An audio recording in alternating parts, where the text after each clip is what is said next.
का नाम था सुकन्या।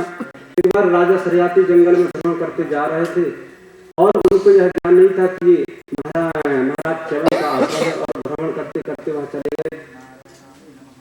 सरियाती की जो कन्या है उसने बाल स्वभावश दीमक का ढेर था, वहां से 2 ज्योति दिख रही थी, चमकती हुई दिख रही थी, और जाकर कांटों से उन ज्योतियों को छेद दिया और उनसे रक्त बहने लगा।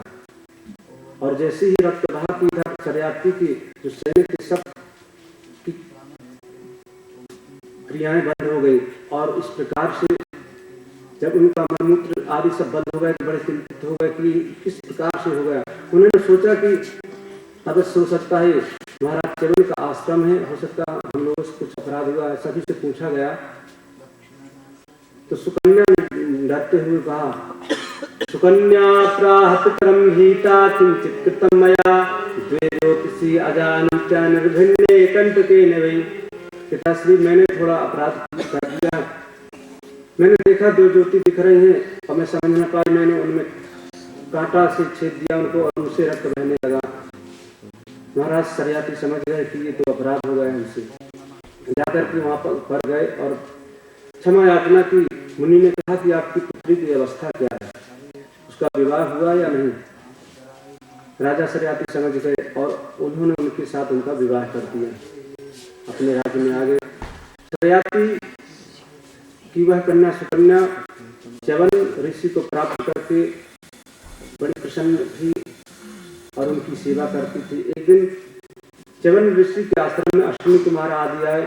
अश्विनी कुमार से महाराज च्यवन ने प्रार्थना की कि मैं बहुत परेशान हूँ, आप ऐसे स्वरूप की मुझे प्राप्ति करा दो जो मेरी पत्नी के अनुरूप हो, क्योंकि मेरी बहुत अवस्था ढल चुकी है। अश्विनी कुमार ने कहा, ठीक है, आप हमारे साथ चलिए, और एक कुंड में उनको प्रवेश कराया और उस कुंड से निकलते ही एक दिव्य स्वरूप को प्राप्त कर लिया। उन्होंने एक ही स्वरूप के हो गए। सुकन्या पहचान न सकी, प्रार्थना की कि कृपा करके आप मेरे पति को अलग कर दीजिए, और उन्होंने उनको अलग कर दिया। एक दिन सरियाती के मन में यज्ञ करने की इच्छा हुई और उन्होंने सोचा मेरे जामाता हैं, उन्हीं को इसके योग समझा उन्होंने, और उनको आचार्य के रूप में जाकर के निमंत्रण देने के लिए जाते हैं कि देखते हैं उनकी पुत्री एक युवक के साथ बैठी हुई है, हंसी कर रही है। इस प्रकार से जब देखा सरियाती ने तो बड़े चिंतित हुए और बहुत शब्द भी बोल दिए कन्या के प्रति। जब इस प्रकार से जब अपनी कन्या प्रति बोला तो उस कन्या ने कहा, पिताश्री, ये आपके ही जामाता हैं, मैंने ऐसा कोई भी अपराध नहीं किया है। और पूरी घटना बताई कैसे कैसे इनको इस स्वरूप की प्राप्ति हुई है। सरियाती बड़े प्रसन्न हो गए और हृदय से लगाया, आशीर्वाद दिया और बताया आप यज्ञ में पधारे, और यज्ञ प्रारंभ हुआ उनका।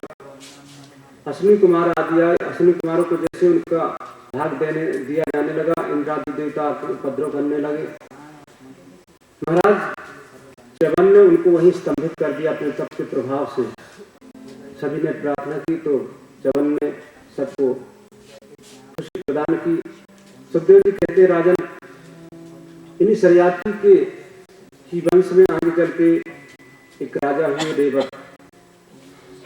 रेवत के पुत्र हुए थे ककुदमी, और ककुदमी की पुत्री का नाम था रेवती। ककुदमी अपनी पुत्री के लिए वर ढूंढते हुए बहुत भ्रमण किए, परंतु उनके योग कहीं वर न मिला तो जाकर के ब्रह्मलोक में पहुंच गए। ब्रह्मलोक में एक क्षण ठहर गए। वहां कुछ राग चल रहा था, कुछ सामवेद की ऋचाओं का गान चल रहा था। वहां एक क्षण ठहर गए महाराज ककुदमी, और जैसे ही वो सब बंद हुआ तो उन्होंने प्रार्थना की कि पितामह, आप मेरी पुत्री के योग कोई वर बताइए। ब्रह्मा जी ने कहा कि राजन, आपको पृथ्वी लोक छोड़े हुए 27 चतुर्युगी व्यतीत हो गए हैं, और इस समय अब तो वहां कोई भी नहीं है आपके समय का, इसलिए अब आप जाइए। इस समय बलराम जी भगवान श्री कृष्ण के साथ वहां पधारे हुए आप बलराम जी के साथ अपनी पुत्री का विवाह कर देना। और महाराज वहां से ककुटनी आ गए। मनु के अगले पुत्र थे नभग, और नभग के ही नाभाग हुए, और नाभाग के ही महाराज अम्बरीश हुए थे। अम्बरीशो महाभागा सप्तद्वीपवती मयि अव्ययां च प्रियं लब्धा विभुवं चातुलं भुवि। अम्बरीश महाराज का बड़ा प्रताप था। अम्बरीश बड़े भगवान के भक्त थे। सभी कृष्ण पदारविंदयो निवेशितम वचांस वैकुंठ गुणान वर्णने। इस प्रकार से उनकी भावना थी। महाराज अम्बरीश मंदिरों में जाते, वहां का झाड़ू पोछा करते, झाड़ू लगाते और तीर्थ यात्रा करते, पैदल चल करके बिना पादुका के, और उनकी भक्ति से प्रसन्न होकर के भगवान ने उनकी रक्षा के हेतु अपने सुदर्शन चक्र को नियुक्त कर दिया था।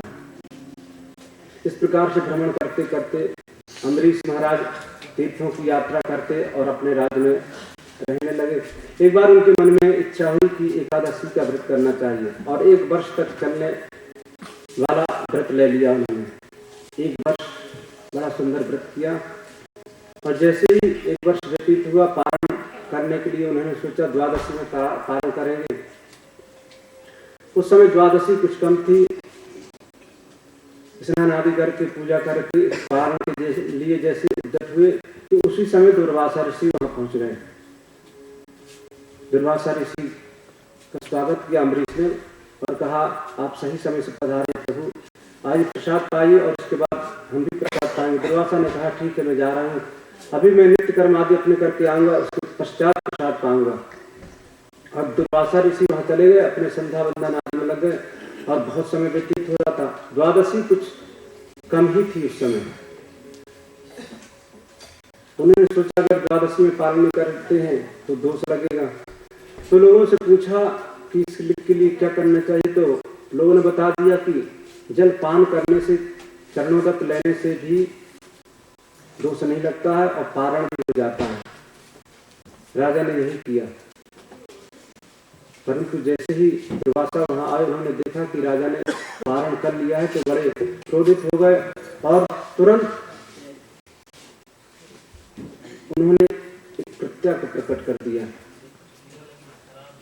प्रत्या जैसे ही भगवान महाराज अम्बरीश के पास गई कि भगवान के द्वारा जो नृत्य चक्र था, उसने उस प्रत्या को नाश कर दिया और अम्बरीश के पीछे ही वह चक्र लग गया। अब अम्बरीश भ्रमण करने लगे, शरण में जाने लगे सभी की, परंतु कोई उनको शरण में नहीं ले रहा है।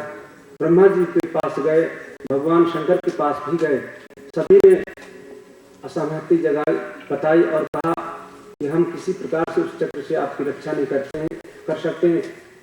आप उन्हीं के पास जाइए जिनका यह चक्र है, अर्थात आप नारायण के पास जाइए, भगवान विष्णु के पास जाइए। और ब्रह्मा और दुर्वासा जी भगवान नारायण के पास गए, तो भगवान ने कहा, दुर्वासा जी, अहम भक्त पराधीनो स्वतंत्र तुजा साधुर्गस्त हृदयो भक्तेर भक्त जन प्रिया।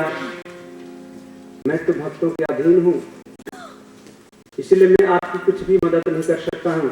हाँ, अगर जिसका आपने अपराध किया आप उन्हीं के पास जाए, वो अगर आपको क्षमा कर दें तो हो सकता है, और अन्यथा मैं कुछ भी नहीं कर सकता हूँ। दुर्वासा ऋषि वहां से आए और देखा कि अम्बरीश उसी प्रकार से निराहार रह करके रह रहे हैं, उनके चरण में जाकर पड़ गए। अम्बरीश ने कहा कि भगवान, ये आप क्या कर रहे हैं? और अम्बरीश ने कहा कि हे प्रभु, मैंने जो भी तप किया हो उसका जो अगर थोड़ा बहुत कुछ भी फल हो प्राप्त हो, उससे यह चक्र शांत हो जाए, और दुर्वासा ऋषि को जो कष्ट हो रहा है वह उनको सुख में परिणित हो जाए। महाराज अम्बरीश के ऐसा कहते ही वह चक्र शांत हो गया। दुर्वासा ऋषि ने प्रणाम किया। अहो अनंतदासानां महत्त्वं दृष्टमद्य मे कृतागशोऽपि मंगलानि समीहसे। दुर्वासा ऋषि ने कहा, आज मैंने भक्तों का प्रभाव देख लिया। और इस प्रकार से दुर्वासा जी ने बहुत सा आशीर्वाद दिया अम्बरीश को। अम्बरीश ने उनको प्रसाद ग्रहण कराया और स्वयं प्रसाद ग्रहण किया। दुर्वासा ऋषि वहां से चले गए। सुखदेव जी कहते हैं राजन कि मनु के पुत्र हुए थे इक्ष्वाकु एक, और इक्ष्वाकु के बहुत पुत्र थे। उनमें से मुख्य 3 थे, विकुक्षी, निमि और दंडक। और विकुक्षी के ही वंश में एक राजा हुए युवनाश्व। युवनाश्व के कोई संतान नहीं थी और इसलिए वे एक बार ऋषियों के शरण में गए और जाकर के उनसे निवेदन किया। तो ऋषियों ने कहा ठीक है, हम आपके लिए प्रयास करेंगे। और उन्होंने यज्ञ किया और कलश में अभिमंत्रित करके जल रख दिया। महाराज युवनाश को प्यास लगी, पानी ढूंढते ढूंढते इधर उधर कहीं नहीं मिला, तो जाकर के यज्ञ मंडप में देखा कि कलश रखा हुआ और उसी अभिमंत्रित जल को पी लिया महाराज युवनाश ने। अब जैसे ही ऋषि महात्मा ने देखा कि इस कलश का जल कहाँ गया, लोगों ने बताया इस कलश के जल को तो महाराज युवनाश ने पी लिया है। ऋषियों ने प्रभु को प्रणाम किया और कहा जैसी प्रभु की इच्छा। और युवनाश के गर्भ हो गया, क्योंकि वह अभिमंत्रित जल था, पुत्र के लिए, पुत्र के हेतु से जल रखा गया था। अब महाराज युवनाश बड़े लज्जित हो रहे हैं, कहाँ जाएं, कहीं जा नहीं पा रहे हैं। तो ऋषियों ने शल्य चिकित्सा के द्वारा उनके पेट को चीर करके एक बालक को निकाला और वह बालक रोने लगा। उस समय इंद्र आए वहां और इंद्र ने अपनी तर्जनी उंगली उनके मुख में डाल दी और उनका नाम मानधाता रखा। युवनाश लज्जित होकर के बड़े, उनको अच्छा नहीं लग रहा था और उन्होंने प्रभु का चिंतन करते करते प्राण त्याग दिए। मानधाता के 3 पुत्र हुए थे और 50 कन्याएं थी। जो कन्याएं सौभद्र ऋषि को ब्याही गई थी। 3 पुत्रों में से जो थे, एक मुचकुंद थे, एक पुरुकुत्स थे और एक त्रिशब्दु थे।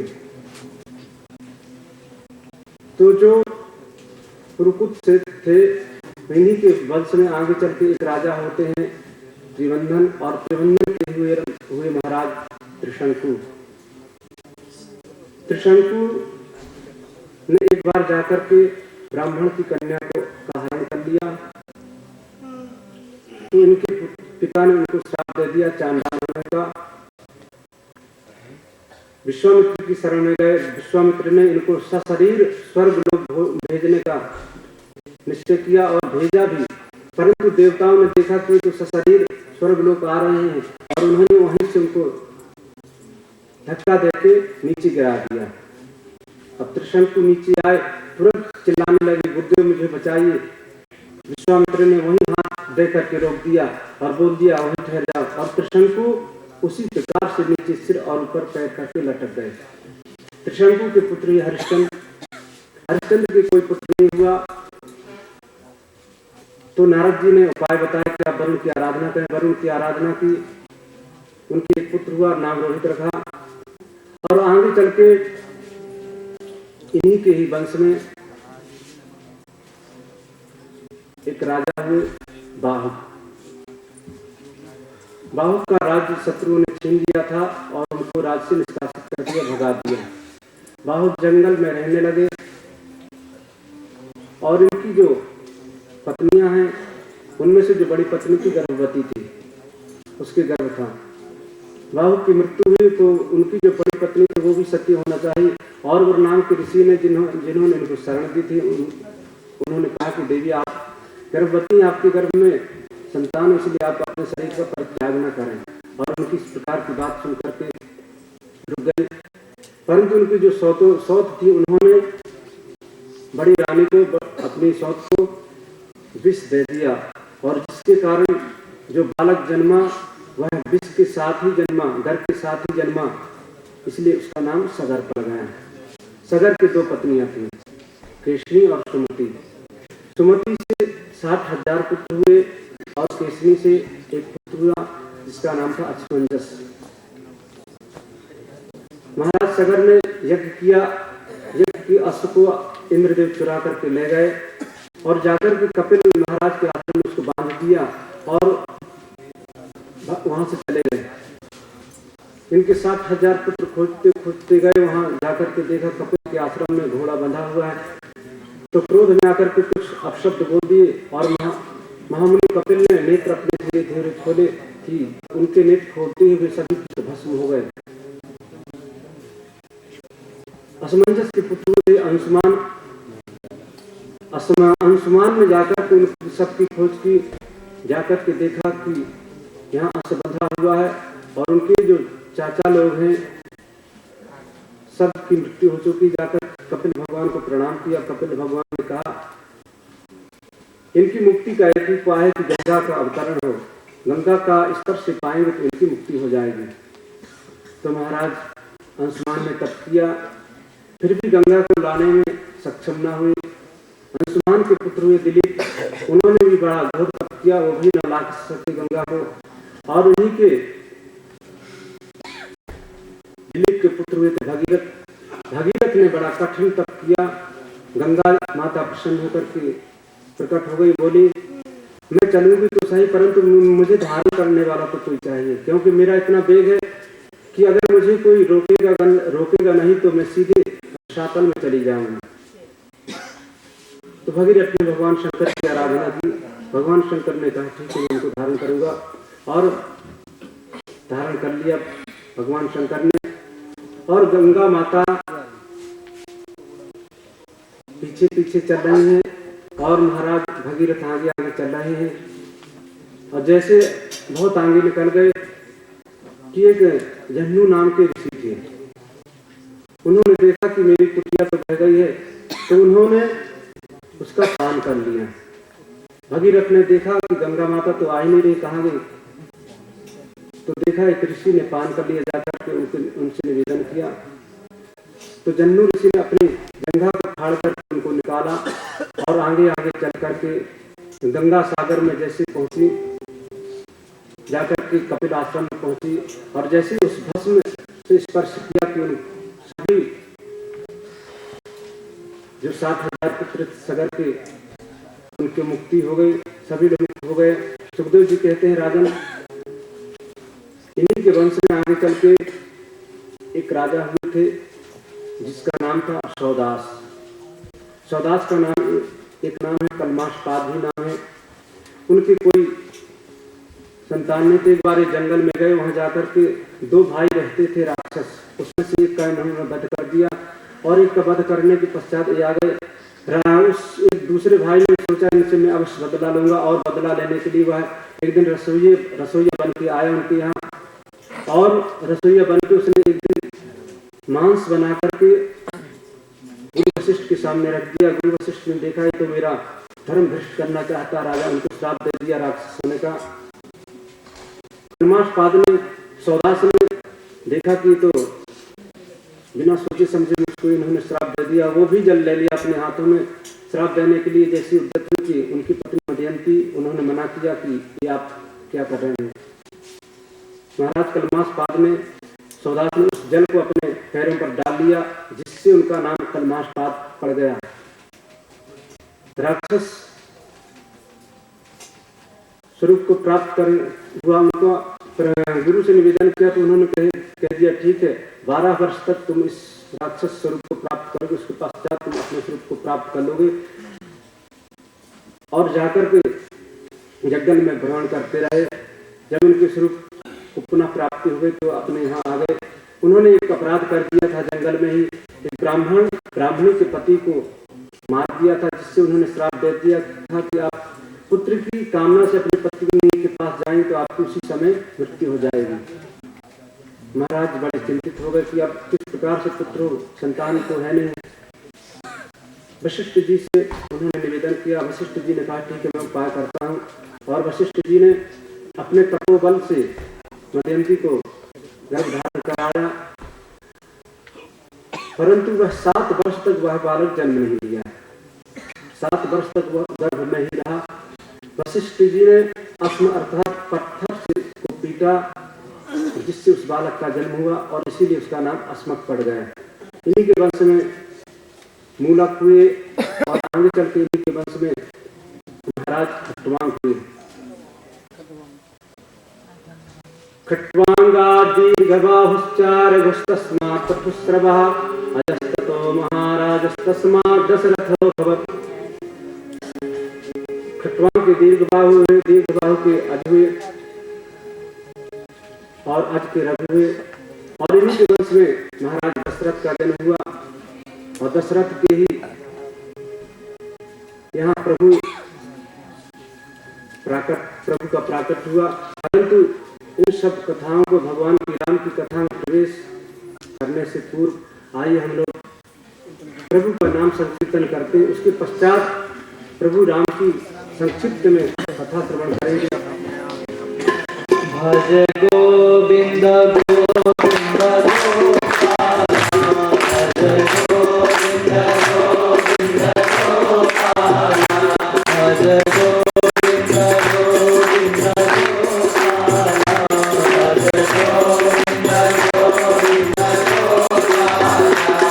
मेरा मुरली मनोहर नंदलाला, मेरा मुरली मनोहर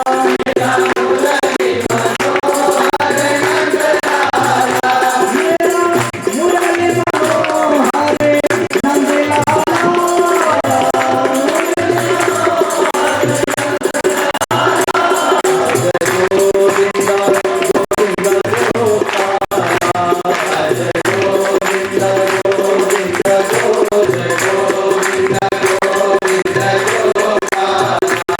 मेरा मुरली मनोहर नंदलाला, मेरा मुरली मनोहर नंदलाला, मेरा मुरली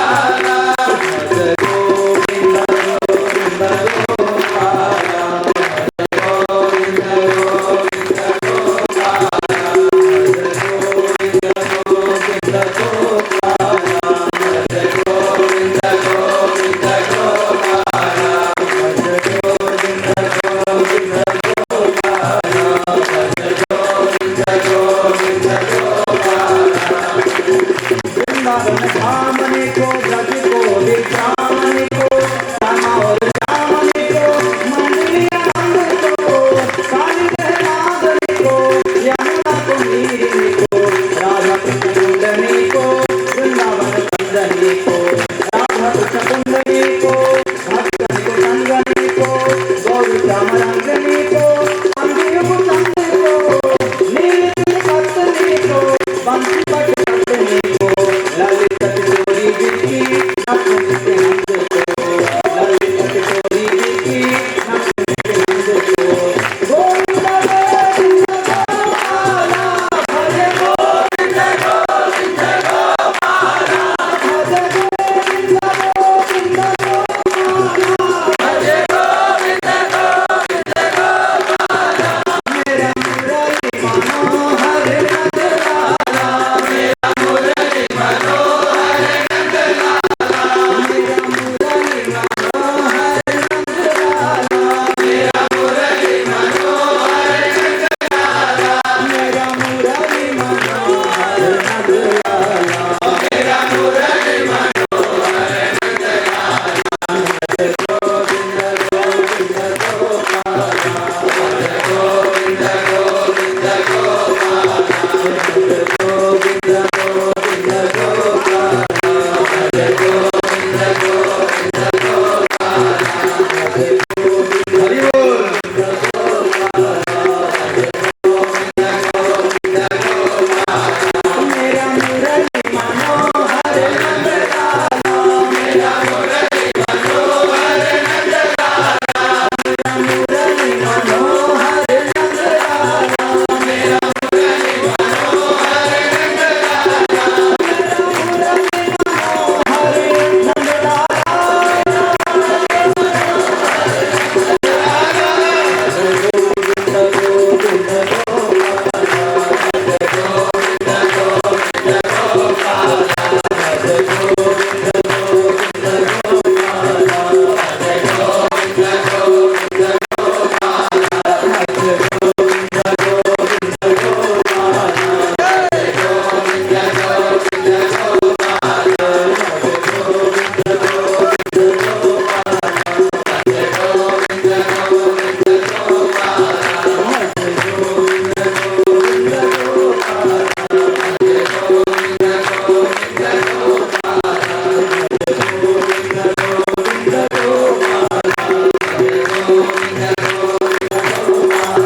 बड़े चिंतित हैं कि उनको उनके वंश को चलाने वाला अभी तक कोई हुआ ही नहीं, उनकी कोई संतान नहीं।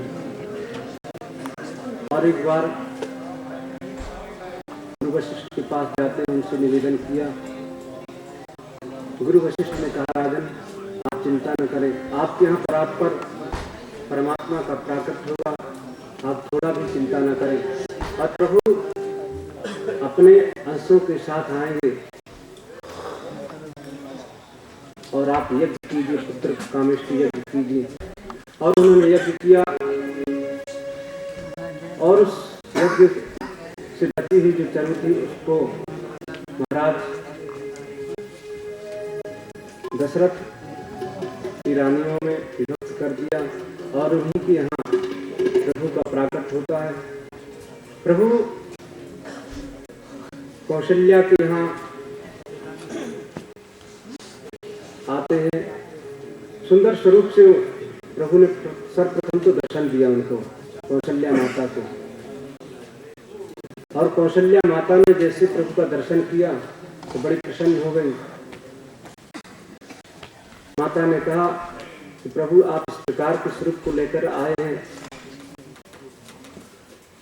आपको तो बालक रूप में आना है। और प्रभु ने जब सुना तो कहा कि अगर आपकी इच्छा है ठीक है, मैं बालक हो जाता हूँ। और प्रभु ने धीरे धीरे धीरे अपने स्वरूप को छोटा कर लिया और छोटे स्वरूप में हो गए। और माता कौशल्या सुंदर स्तुति करने लगी। आज हम लोग भी प्रभु की स्तुति करते हैं, प्रभु का प्राकट हुआ है, सब लोग मिलकर के स्तुति करते हैं। तेरी मर्जी का मैं हूँ गुलाम, मेरे अलबेले राम। तेरी मर्जी का मैं हूँ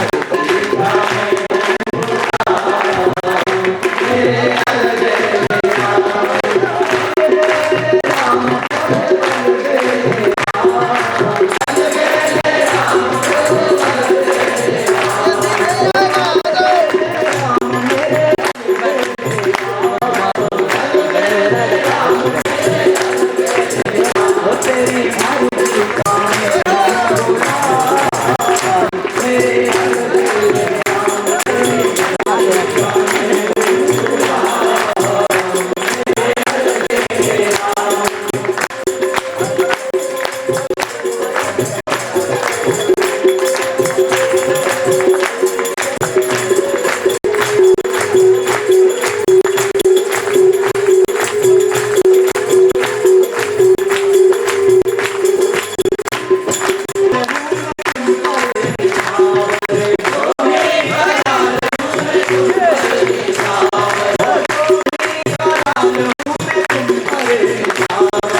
प्रकार से कौशल्या माता